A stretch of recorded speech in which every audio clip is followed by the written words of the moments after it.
વરસાદ વરસી રહ્યો છે। સતત વરસાદ સુરત જિલ્લાની અંદર ફરી એકવાર ધોધમાર વરસાદ સુરતમાં શરૂ થયો છે। ધોધમાર વરસાદ સુરતમાં વરસી રહ્યો છે।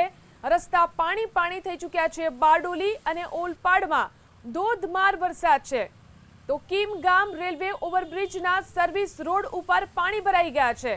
ભારે વરસાદને કારણે સર્વિસ રોડ પર પાણી ભરાઈ ગયા। વાહન ચાલકો મુસીબતમાં મુકાયા છે। સવારમાં જોઈ શકાય છે જે રીતે ભારે વરસાદ પડ્યો છે તેના કારણે વાહન ચાલકો ધીરે ધીરે પસાર થતા દેખાઈ રહ્યા છે। 24 કલાકના વિરામ બાદ સુરત જિલ્લાની અંદર ફરીથી મેઘરાજાએ ધમાકેદાર એન્ટ્રી શરૂ કરી છે। બારડોલી બાદ હવે ઓલપાડ તાલુકામાં પણ વરસાદ છે તે ધોધમાર શરૂ થયો છે। હાલ આપણે ઓલપાડ તાલુકાના કીમ વિસ્તારની અંદર છે જે રેલવેનો ઓવરબ્રિજ છે તેનો ગામની મધ્યમાં આવેલો સર્વિસ રોડ છે। દ્રશ્યમાં જે રીતે જોઈ શકાય છે અડધા કલાકથી જે વરસાદ વરસી રહ્યો છે તેને લઈને જળભરાવ શરૂ થઈ ચૂક્યો છે। જે સર્વિસ રોડ છે તેની પર લગભગ અડધો એક ફૂટ છે તે પાણી ભરાઈ ચૂક્યા છે। તો બીજી તરફ જે અમૃતનગર સોસાયટી છે વૈભવ લક્ષ્મી કોમ્પ્લેક્સ છે તે તરફ જવાનો જે રસ્તો છે તેની પર પણ લગભગ એક દોઢ ફૂટ પાણી ભરાઈ ગયા છે।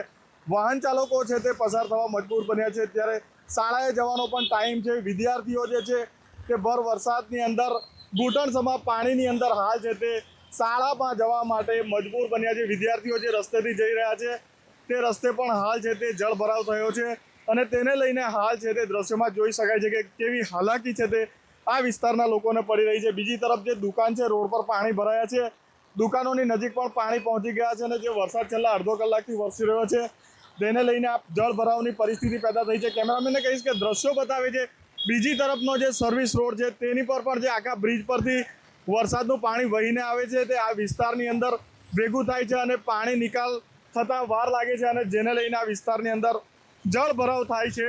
દ્રશ્યમાં જે રીતે જોઈ શકાય છે કે બીજી તરફનો જે સર્વિસ રોડ છે ત્યાં પણ પાણી ભરાવાના શરૂ થઈ ચૂક્યા છે। ખાસ કરીને જે વિદ્યાર્થીઓ બાળકો છે તે શાળાએ જઈ રહ્યા છે।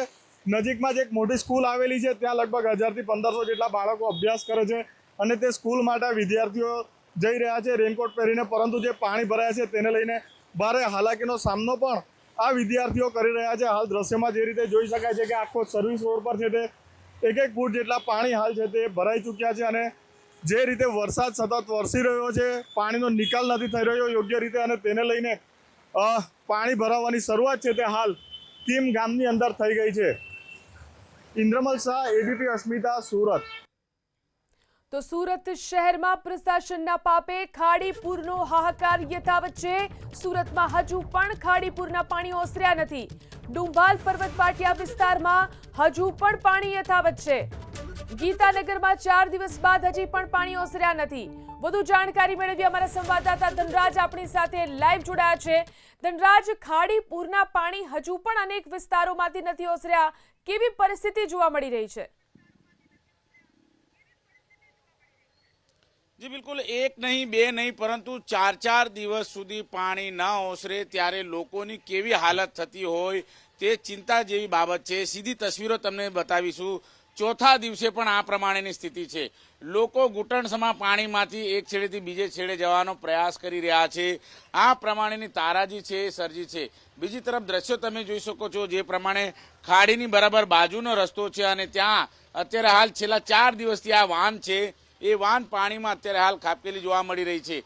જે પ્રમાણેની તસવીરો અત્યારે હાલ સુરત શહેરમાં અલગ અલગ વિસ્તારોમાં જોવા મળી રહી છે ત્યારે ખાડીપુરના કારણે 4 દિવસ સુધી અત્યારે હાલ લોકો હેરાન પરેશાન થવા માટે મુશ્કેલ થયા છે। અત્યારે હાલ જોઈ શકાય છે સવારની પોરમાં જ્યારે કામ ધંધા અર્થે લોકો જતા હોય છે ત્યારે આ પ્રમાણે પાણીમાં થઈને અત્યારે હાલ બાઇક હંકારતો યુવાન છે જોવા મળી રહ્યા છે ઘૂંટણસમાં પાણીમાંથી। આ તસવીરો જોઈ શકો છો કેટલી મુશ્કેલી વેઠીને આ પ્રમાણે શટરના પાટિયા પકડીને લોકો છે એ અત્યારે હાલ એક બાજુથી બીજી બાજુ જવાનો પ્રયાસ કરી રહ્યા છે કારણ કે આ પાણી છે ખૂબ જ ગંદુ છે।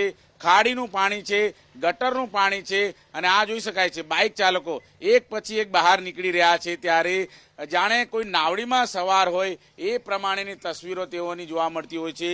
આ રીતે સુરતનો અલગ અલગ વિસ્તાર એ પછી પૂણા પાટિયા હોય, પર્વત પાટિયા હોય, સરસ્વતી સ્કૂલ સર્કલ હોય કે પછી સુરતની મગોબ ખાડી હોય, પૂણા કુંભારિયાથી લઈને જે કડોદરા તરફ જવાનો માર્ગ છે એ પણ અત્યારે હાલ છેલ્લા 4 દિવસથી બંધ છે। બીજી તરફ સણિયા હેમાદ ગામ એ પણ આજે પાણીમાં ચાર દિવસથી અત્યારે હાલ ડૂબેલું જોવા મળી રહ્યું. રહેણાંક વિસ્તાર છે, દુકાનો છે, જેમાં અત્યારે પણ પાણી જોવા મળી રહ્યું છે.